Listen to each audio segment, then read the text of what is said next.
Hi, I'm here today to talk to you about the advocate experience, what you'll be doing and who you'll see in the normal course of being an advocate to your child.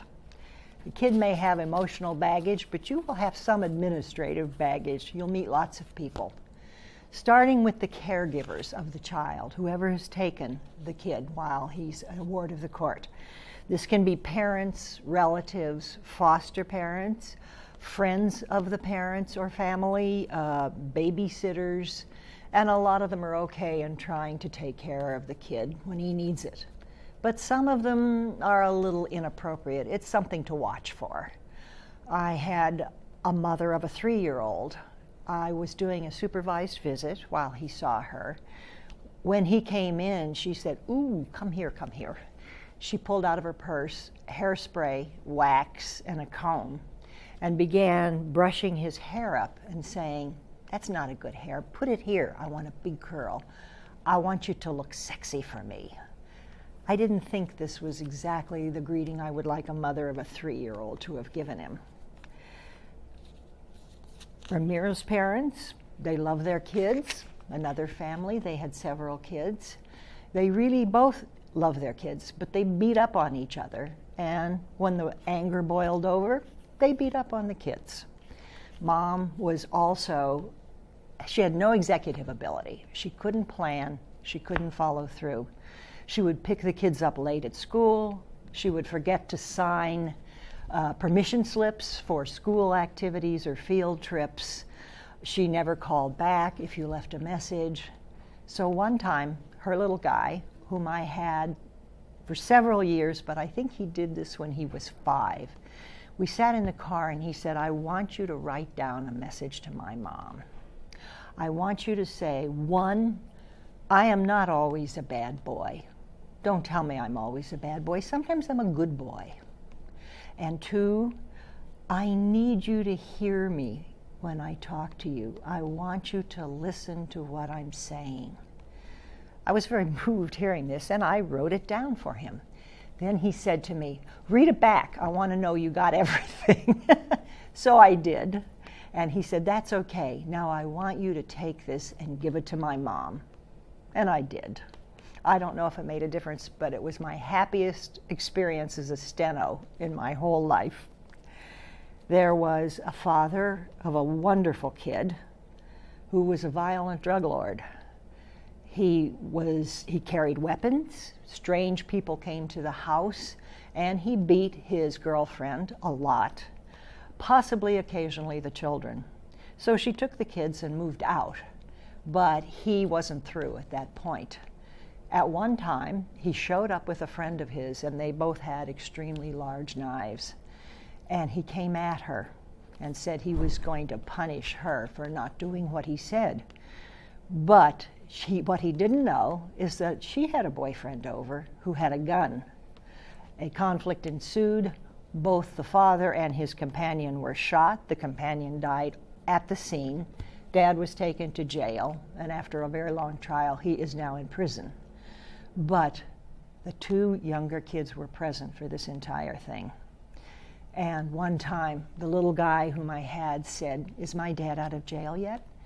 And I said, "No, he won't be for a while, but if you want to see him, I'll take you." And he said, "I don't want to ever see him. I want you to tell me when he gets out of jail so that I can move away, because I think he's going to try to kill us." This kid was 5 at the time. Those are parents that we wouldn't want the kids to have. Sometimes the relatives are just fine, but they may be a little wary of you because they don't know your role in this whole picture, and they're worried about their family. I had a very matriarchal grandmother. She took care of her adult children. She took care of the grandchildren, but she froze me out for a very long time until one of her sons got in some trouble with the law. It wasn't a serious crime. And when I heard about it, I called her and went over and said, "Lorenza, we'll deal with this. He's a good man. We'll get a lawyer. We'll fight it." After she saw that I cared for the family and cared for this son of hers, everything was different. Everything was more opened. I think she was afraid that I was taking her family history away and denigrating it, when at the time I just wanted to know it so I could work with the kid. Fortunately, this man had a wonderful sister, youngest sister, who was married with children of her own and full-time in college trying to finish a degree. But she would advise me who had problems with who in the family, who I could speak to about one thing, who would be likely to give me information about another one. And when her brother was arrested, she went to her small savings account and gave him money to pay the lawyer. This is the kind of relative you hope every child has, and I mean our own children as well as these foster kids. There are others that you may run into. I remember Carlos was in one home. I said to my child, "Who's Carlos? I've never encountered this guy before." And he said, "I don't know. Sometimes he's here, sometimes he's not." I went into a different home once, was talking to the father, the foster dad for my kid, and noticed there was a family of 4 in his garage living there from the last time I had visited. He just said, "Oh, they didn't have money for another place, so I'm renting out my garage to them."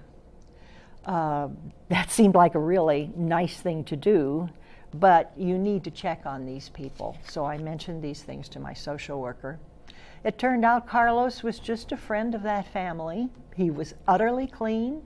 He just came on hard times now and again between jobs, and they let him use a room, which was really nice.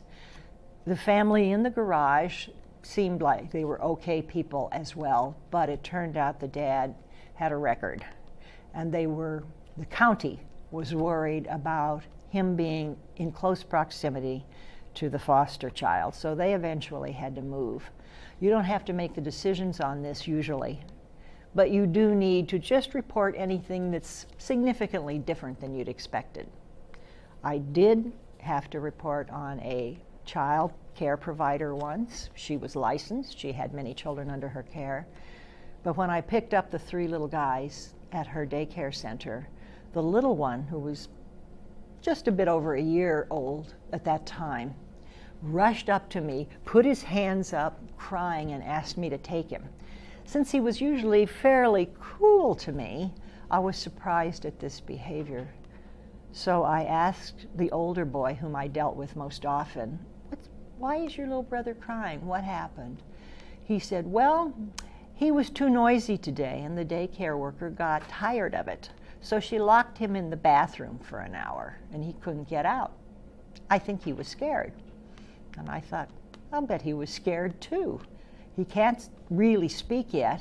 He doesn't know this woman all that well. And he was locked in the bathroom alone for an hour for being too noisy. I did report this to my own social worker. She was upset about it. She said, "Find out more if you can." So I talked to other kids, and I think this sort of behavior was common in the daycare, including hitting of the children. If they were violent, she hit them to show them they weren't supposed to be violent. Eventually, she lost her license. I was really personally glad that the 3 little boys I dealt with were no longer under her care when she found out I had reported her. But I didn't think this was the best behavioral pattern for kids who may need a little more help, not a little less than usual. These are all typical people that you may encounter in the families, in the friends. Most of them are just fine, but be aware, keep your eyes open, just notice what's going on. And if you can, keep the good people available to your kids. If there are other siblings that your advocate child would like to see and they're placed differently, try to see if you can facilitate that. You don't want him to lose contact with other siblings if he wants to keep it. Loving grandparents may not be able to take a child or see him too often, but you can take a trip there. All of these, use your best judgment and just keep the kid's world as warm and loving as possible, because he needs people who love him and care about him. You'll also encounter a lot of county personnel. Your social worker you know about. She's your partner with the child, and you'll work with her a lot. Social workers have vastly different personalities, as do we. Some are warmer than others. Some are more outgoing than others. They are all dedicated to the best needs of the child. So find a way to get along with them no matter what their personality or yours. You may contact them more often or less, depending on what they can deal with or the time. Ask them how they want to be contacted. Would they prefer phone calls? Would they rather have email because they can answer it when they're free? I have never had a social worker that didn't care deeply about the children she was working with. So finding little ways to get along is well worth it for you and the social worker. You may encounter the caregiver therapists. Often our children are assigned a therapist. Most of my kids have been assigned a therapist to help them deal with the experiences they've had, some of which I've just mentioned, if nothing else.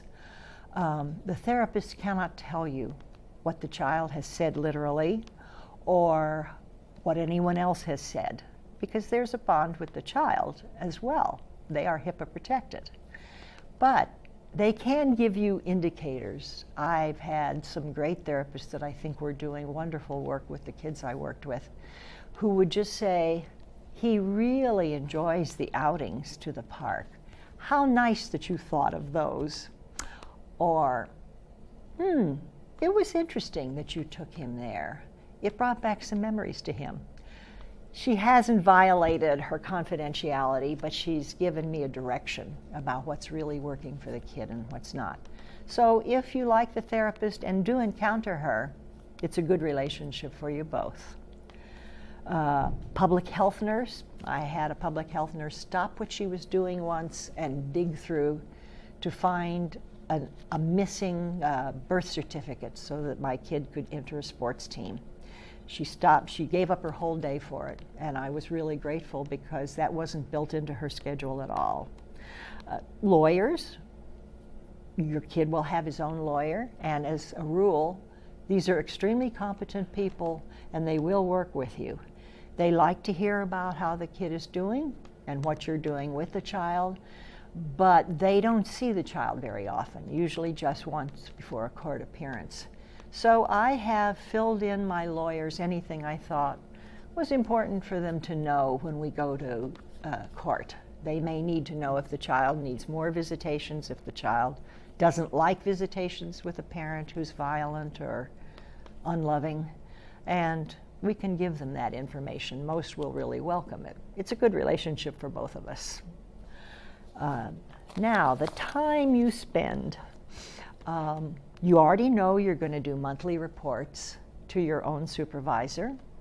You're going to do court reports. Do them early. Try 2 or 3 weeks before the court appearance, because you give it to CASA and then it will take a long trip to getting back to the court. And the judges in our courts are so good. They read everything we write, and they may even ask you a question or to clarify something. So get them in time so that the work you do can be used and benefits you and the child. You'll have calls, emails, visitations, sometimes to another county when the child is placed there. You do lots of emailing. Hey, it's good. It keeps you employable. You're very up on all your skills. Money, I don't think you should overdo this in working with the child. Most of them aren't going to have your income when they are placed. It's more important to give the child your time and attention. Go to parks, go to free events in the city. CASA often comes up with tickets to sports events or musical events. The kids love those. Ask what they like. I picked up a child from daycare once. At the time, a tow truck arrived to take away a disabled vehicle in the daycare lot. My kid was fascinated. It's an old tow truck driver. He did not move very quickly, but he had a giant flatbed. He said, "Can we watch this?" I said, "Sure." This was interesting. It was a giant tool as far as he was concerned. This guy took about 45 or 50 minutes to get down, to load the car, to pull it up, to check the wheels. So we got out, and I would ask questions of the driver. Why are you doing that? Where does this chain go? What does that prevent? I knew what they were, but my child was too afraid to ask, and he was fascinated. After the tow truck driver pulled off about 45 or 50 minutes later, he said to me, "Wasn't that cool?" I couldn't have thought of that. But they like to see people working. They like to see what people do.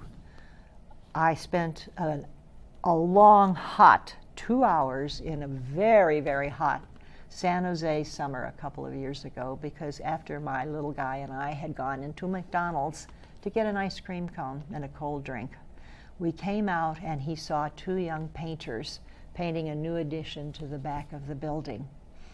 He wanted to see that, and remembering the tow truck driver, I said sure. First we sat in the car and saw how efficient these guys were. They each knew what they were doing. One worked on the wall in prep while the other prepared the paint and brushes. Then they switched, and the paint guy started, and the other refilled his bucket. They worked almost wordlessly for more than an hour before they said anything, and then switched jobs. And I said to mine, "Isn't this amazing how they have honed this skill? They are working in unison. They're not repeating anything. They get along. What good workers." And he said to me, "Yes, but I'm worried because it's really hot today. I'll bet they're thirsty."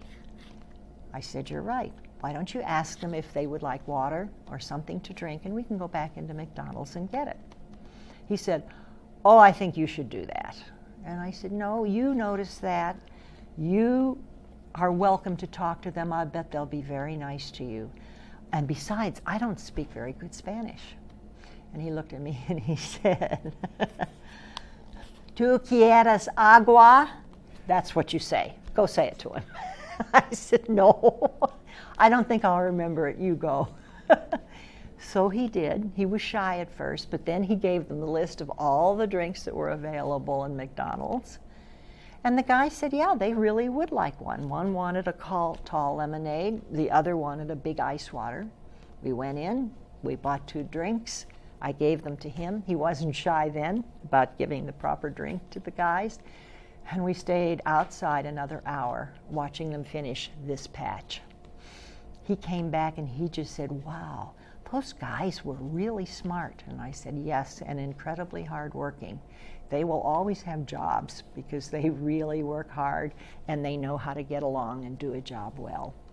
I hadn't planned either of these encounters, but both of these boys loved the time spent watching people at work. You can teach and show, especially with younger kids. A trip to a very big, verdant park is wonderful. We picked up seeds. Look at strange leaves, fern leaves, as opposed to maple leaves. They want to know why they're different. And this is very good beginning of STEM education, literally. One young fellow I had was so interested in the little cones, all the stuff we found in one great park, that I got a big cardboard. We pasted different kinds of seeds on. He wrote under it whether it was from this kind of tree or that, or from a big flower. And then he found a shell, a snail shell. How good was that? And we pasted that down. He wrote where he found it. He took it into kindergarten and did a show and tell, which really pleased him. A lot of self-worth because he had done it himself. And they're very interested in things like this. I carry in my back seat when I have the little kids I work with and we're going to a park. I carry a box with lots of old yogurt containers, big plastic diggers, cheese things, cottage cheese containers, because I don't buy any longer a lot of sand toys. I find just having a lot of something disposable is better than having one wonderful, expensive sand toy for my kid. Because then if you go and there are other children and your kid doesn't quite know how to talk to them, you can say, "Why don't you lend him one of your cups?" Okay, then he's got a friend. who's going to stick with him and see if there are any more cups. A baby comes up and takes a spoon and walks off with it.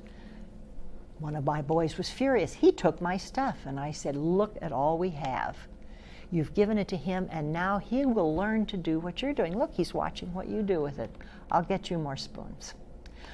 One time, there was a whole group of boys playing.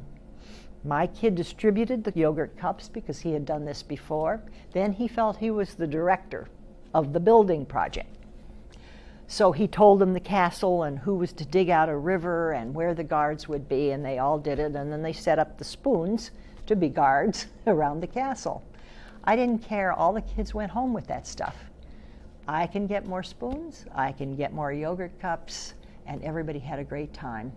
As he climbed to the top of the sand hill that he had directed to be built and yelled, "Minions! You are all my minions." Nobody even looked up from the yogurt cups. They went right on. So the best times I've had with kids usually don't involve a lot of money. Although if there's someplace they really want to go, I like to take them. I took one to a doll museum. That was important. She didn't know there were doll museums. I wasn't sure there were either in the area, but we found it.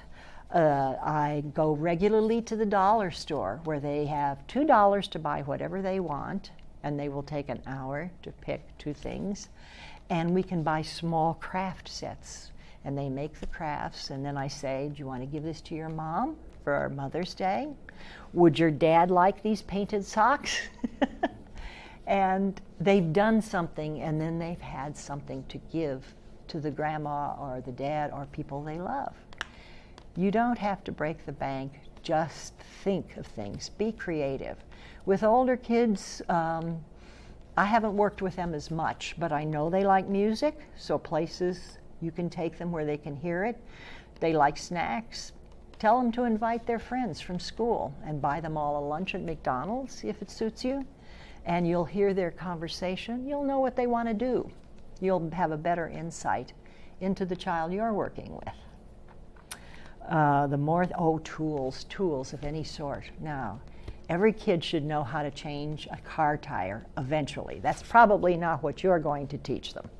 But start letting them be comfortable with normal tools. Screwdrivers, pliers, hammers if you trust them. I remember taking a kid to a fruit stand, a big fruit market in a very hot summer, because we were going to buy him a couple of pieces of fruit for a snack. He saw that they had, at that time, yellow fleshed watermelon. I had never seen yellow watermelon myself, nor had he. He was fascinated. He'd never seen a whole pineapple. So we went through and we looked for fruits we hadn't seen before. And we talked about it, and I read him that. Then I said, let's buy one of the yellow watermelons. I paid for it. I told them we were going to eat it soon.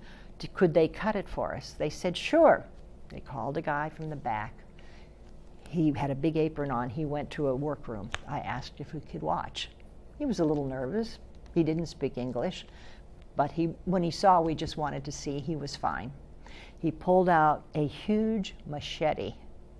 My kid's eyes were that size, and with one whoomp, he split that watermelon lengthwise, and there it was, all yellow. Then he took one half and he was so efficient. He was so fast that we hardly saw the knife hit the wood. It was incredible. Then he packed it up in a big plastic for us to take and eat in the park. We talked in the park the entire afternoon about how good that guy was with his tools, how he knew just where to cut, and what a huge knife he had. I don't recommend knives as the tools we give them, but letting them see how these things are used properly in daily life by cooks or fruit workers is kind of fun. I have enjoyed all these experiences with my kids. I carry tweezers because we can pull out little splinters that they pick up in wood. And tweezers are a tool. You show them how they can use it to make themselves more comfortable or to get a little tiny thing out somewhere that they can look at. pliers, hammers, scissors. Again, I don't turn little ones loose with scissors, but they love using it. So if we've bought some craft materials at the dollar store, I had one kid who made a wonderful picture out of a collage out of cutting different color paper and gluing it down, and one who just really wanted to use the scissors. He just cut everything in sight, twigs, leaves, paper. He was perfectly happy at the end of the day, and he was holding the scissors in a better fashion. So they just want to be introduced to everything, and everything is fun unless they're afraid. You do have to keep them safe, and obviously that means don't let them run in the street, don't let them hold a machete when they don't know how to use it. And I had an interesting situation with one of my first advocate kids. He was 4 at the time. I was bringing him home from a visitation. We were on 101, very close to rush hour. About halfway through the drive, I heard a click, and I just said, "Raul, did you take your seatbelt off?" "Yep, I don't like it." And I said, "You really need to wear that. It's for your protection and your safety. Look how fast the car is moving. Please hook it up." "Nope, not going to do it." "Raul, it is the law." "Nope, not going to do it." I had to pull over onto the shoulder on 101. I was not terribly comfortable doing this, and I just leaned over and said, "Raul, we cannot drive, especially on this busy street, until you hook up your seatbelt. It's sensible, it's to protect you, and it's the law, and I have to obey the law when I have you." And other times as well. We sat there for 15 minutes or so, very hot in the car, no air conditioning running, while Raul pondered his seatbelt. And I said, "You going to buckle it up?" "No." "You going to buckle it up?" "No." Finally, we sat there in silence, and he yelled, "All right, have it your way." Click. Happily, Raul never unbuckled his seatbelt again. But I had to spend the time at that particular time. I thought, I didn't want to go back there and do it. I didn't want to push him aside, no violence, no roughness. And I wanted him to buy in to the fact that there are rules that are sensible in life and you have to follow them. He never admitted that it was a good idea, but he did buckle his seatbelt in the 5 years I had him. So that was worth the time. Teach and show, do with them. I have climbed a tree not that long ago because I had a boy who'd been very contained in his previous young life. He had never climbed a tree, and he said he was too old. He was 6, so he was way too old. And I said, "This is a low tree. Look at these branches. You'll go from this one to this one to this one. Can't do it." And I said, "I will be here to catch you if you fall." "Nope, can't do it." "You do it and show me." And I said, "Do you know how old I am?" He said, "Very old." That's true. So I climbed the tree in the park, and I climbed down as carefully as I could. And I said to him, "If I can do it, you can do it. And I'm going to be here to hold your feet and push you up." And he did. And when he got down, he said, "I knew I could do it." And he had done another thing, a new thing that he had never done before. We also walked in a creek, and he looked at things there. At first, he was nervous about taking off his shoes, but we had some good times after that because he had a little more confidence that he could try. It's important to think you can try. Celebrate everything. Celebrate their birthday, of course. Celebrate your birthday. Tell them that it's your birthday on the day, and they should wish you happy birthday. Show them how to be pleasant to other people. Celebrate every holiday and tell them what it's for. New Year's Day is to celebrate new chances, other opportunities. Birthdays are to celebrate that we're happy you were born. Hanukkah is to celebrate this event and explain it to them. Eid is to celebrate the end of Ramadan. Explain it to them. They're fascinated by all of these. One time, the dad, who had been unfairly accused of the previous family, had all his charges dismissed. I'd been working with this family for a couple of years by then, and I said, we're going to celebrate the dismissal of all charges against you, and that you now are starting your life again, as you should. So where do you want to go to dinner? So we went to a restaurant whose specialty was menudo, and all the kids and the dad had menudo. I did too, but I don't think I will be having it again. It was not my favorite dish there, but it was certainly something to celebrate. And I wanted the whole family to celebrate. If they get a good grade, that's celebration. If they learn a new skill, like climbing a tree or using a pair of scissors safely, that's worth celebrating. And by celebrating, I mean a cone at McDonald's or whatever. Excuse me. I remember in the park one day, we saw, just about the time we were ready to leave, some mothers came. They were wearing burqas, and they were setting up huge food tables. My kids watched them. I had a boy and a girl that day. Then they brought in a huge bounce house. Oh, wow, was this ever an attention getter. We watched them assemble it and blow it up. And the little girl I was with was about 7 or 8, and she said, can we go in the bounce house? And I said, well, you know, it's not ours. These people have paid and they've set it up. We would have to check with them. She said, okay, you do it, you do it. I said, come with me. We went over to the woman who seemed to be the director of things, and I said, hi, I'm here with a couple of children. You've seen the bounce house. Would you ever be comfortable with letting them go in for a few minutes just before your party starts? And she said, of course, they're children. Let them go in. All the children want to go and try it out. I said, that's great. What are you celebrating? What are you here for? Eid el-Fitr, the end, and we're all happy, and we're going to celebrate that holiday. And I said to her, tell me what it represents. And I made the kids stand there. And she did. And I said, this is another cause for celebration, and they are sharing with us. So the kids immediately shot for the bounce house, where there were several other kids already playing. And a few minutes later, when I looked in, the 7-year-old girl I had with me was bouncing up and down with a little girl with a burqa on. The child in the burqa was speaking Somali excitedly. My little girl was speaking Spanish excitedly. They were talking at each other. I don't know if either one knew what the other one was saying or meaning, but they were having a great time.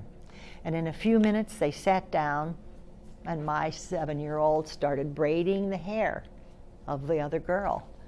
And I thought, this is a rather nice adventure in the park day. And who knew? We didn't know there was a party to be had just waiting for us. I've been to Gold Rush Days. Go to stuff at their school because they love the support. Gold Rush Days in grade school, field trips. I've been a supervisor on a field trip with my kid. Then I got to see how he reacted with other children, which was good for me to know, too, who his friends were. I've been to teachers' conferences because there was no parent who was going to go, and that was worthwhile.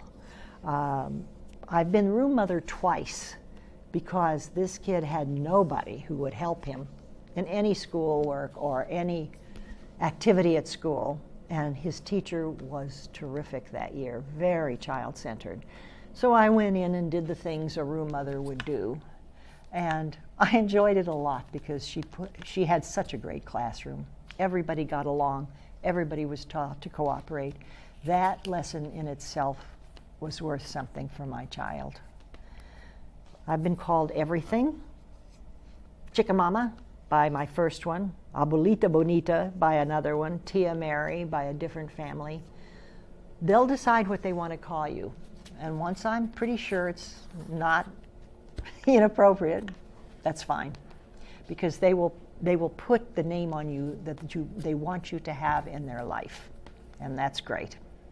That means you're part of their life. Nobody else is doing stuff just for them. No one else is there to meet only his or her needs. This gives you a lot of power in this child's life, and use it to create self-worth, more understanding, self-sufficiency. That is important to them, and this is one thing we can do. We can't solve all their problems, but we can love them for who they are, and we can train them how to be the best that they are. And you will come to love this kid. They're great kids. They're kids. They are normal kids who've had some very bad experiences, and they deserve a little extra attention. I took pictures at the talent show, and every kid in the class wanted the group picture. I had to make a lot of copies. It was great stuff. We've been to library sales. I love libraries. A lot of times they have great activities for kids in the summer. And I would let my children, different sets of them at different times, go to the Friends of the Library shelf in the back. Almost every library has one. And they could choose one book, any book they wanted, and we would buy that. So it was interesting to see. First, they just wanted the biggest book. But I said, oh, you have to read the book you buy. So they began picking books of things they were interested in. And I thought, that is wonderful. I want them to feel comfortable in a library and to know that it provides a lot of useful information that no matter what you do, where you go, what you're studying, is useful and fun, sometimes fun. Wow, we've done so much. There are teachable moments in everything. I had one child, my first one again, who was having quite an obesity problem. It was quite unhealthy, and it was because he had never had a meal in his home at the time he became a ward of the county. His mother had taken all 3 children for every meal to McDonald's, breakfast, lunch, dinner. Now, this was hugely expensive in the long run, but she didn't like to cook. He was really a chunk, and it wasn't healthy. So I said, well, all right, I'm not going to tell you we're never going to go to McDonald's again. Sometimes that's fun, but look, if you turn over the placemats now, they have calorie counts. And I said, I'm going to give you so many calories for the meal today. And they have to add up, and they can't go over, 600, whatever it was. So he first said, well, I'm going to have fries and a double burger and a cone and a soft drink. And I said, ooh, you're over your calorie allowance. And he looked and he saw, well, I'm going to have this and that. And I said, how about downsizing? And instead of a Whopper or whatever, you get just the hamburger. Well, that was better. You want water instead of the drink? No, I want a big drink. And that's going to cost you 400 calories. Ooh. Eventually, he figured out that if he gave up the fries, he could have a little of everything else. And then eventually, he gave up the hamburger and just wanted a drink. But if he was going to get a dessert, he had to get the apple slices too. So eventually, he became much more aware. And that's what I wanted him to do, is just become aware of what he was eating. And he liked the game. He really liked it if he could buy something and it was altogether fewer calories than I had bought. So we enjoyed that game together. Everything is a teachable moment. Go to the Children's Discovery Museum in San Jose. It is wonderful. It is a gift to the community. And as a child advocate, you can go free with your child. Bring your ID. They let all of the foster kids in the county go free, which is a true gift because it's a wonderful place. Alum Rock Park is a gift. It has one of the best creeks I've ever seen, and you can go down into it. I got a little net thing. The kids picked up roly-polies and bugs and flying things. And one time, a ranger came out while we were there, and he had an American bald eagle tethered to his arm. And he walked around and would talk to children, and we went over, and he talked about the feathering, and he talked about what they eat and how they can fly. And then he released the eagle, and it circled around, and it was trained, so it came back. I don't know where I could have taken them to see that. It was pure serendipity. We were there when something great happened.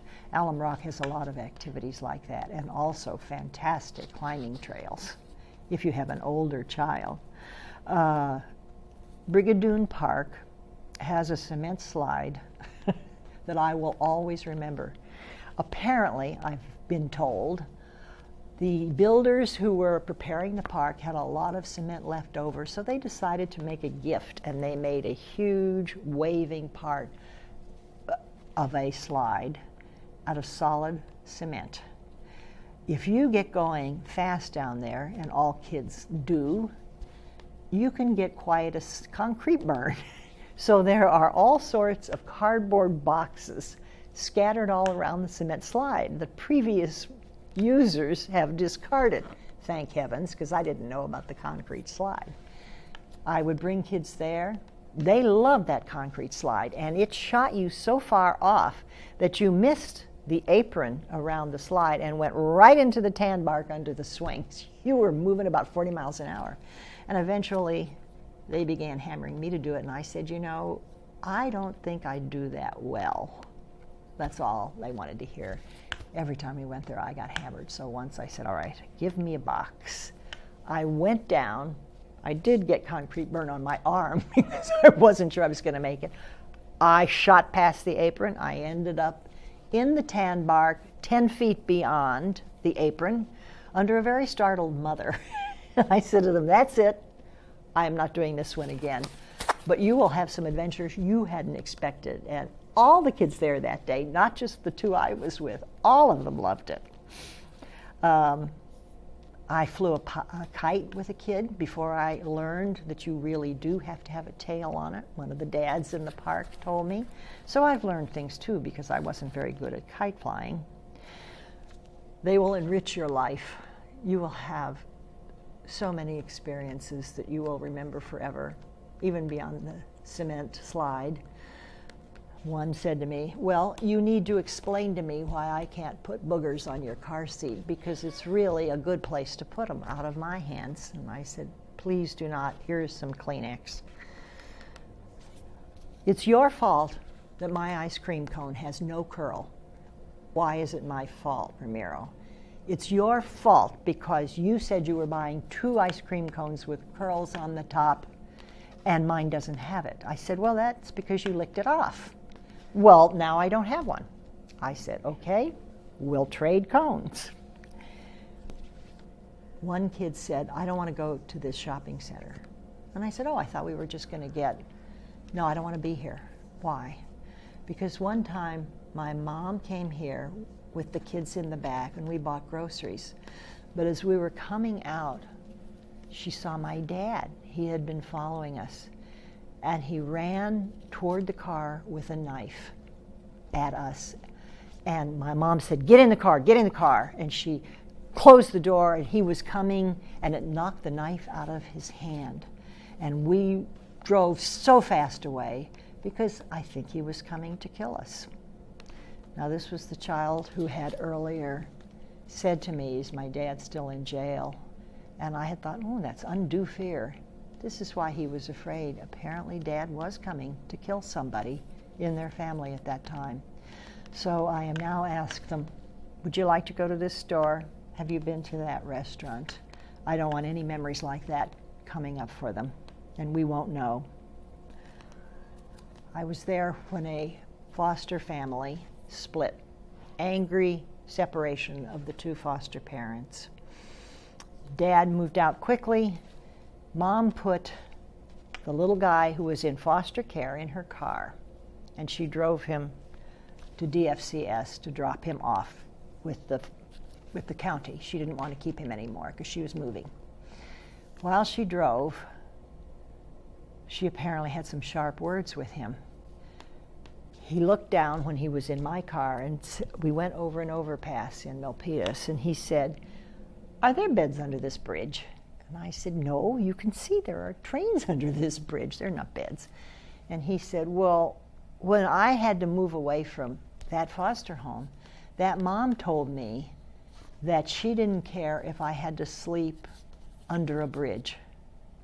And I said, you are never going to sleep under a bridge. I'm not going to let that happen. The county isn't going to let that happen. Your social worker isn't going to let that happen. The foster mom was very angry because of what had happened to her. And she just said a mean thing to you. You will never sleep under a bridge. You forget that these kids, when they're young, believe everything that is said to them. And you have to help them get over these things, because they have no other point of reference until you teach them something different. I loved working with these kids. They are wonderful. I think my favorite park experience was when I had several kids in the park, and it was full. There were kids everywhere. Everybody was playing with everybody. Big kids were helping little kids sometimes. And everybody seemed to be in a pretty good mood, just running around screaming. It was the first big weekend after summer. And there was one little guy running around in his cape, but for a long time I didn't see anybody with him. And it made me nervous because he was only about 3. So I said to him, honey, is your mom here? He looked around and said, I guess. I said, well, why don't I just call and see if she knows where you are, because I haven't seen anybody checking on you in an hour. Okay. I said, okay, what is your name then? Superman. Well, yeah, but if I'm going to get your mom, what name should I tell her I'm looking for? Superman. And I said, I don't know that if I just yell, is anybody the mother of Superman, that she will know exactly. I think every mother would raise her hand. So what is your first name and what is your last name? And he said, my first name is Super. My last name is Man. I said, okay. I looked around and I did yell, has anybody got Superman here? And eventually we found the mother of Superman. So it's just a wonderful experience. I think you are all going to love it, and you are certainly going to have memories. It's going to change you in some ways, and I hope you can change your kid in many ways. So be prudent with your money. Be generous with your time. That's what they want. Be overwhelming in your love shown to these kids. Because I remember a quote by a very great man, the late Sergeant Shriver, who founded the Peace Corps. And he said, and I still believe it, this is the hardest job you'll ever love. Go forth and be child advocates and have a great experience.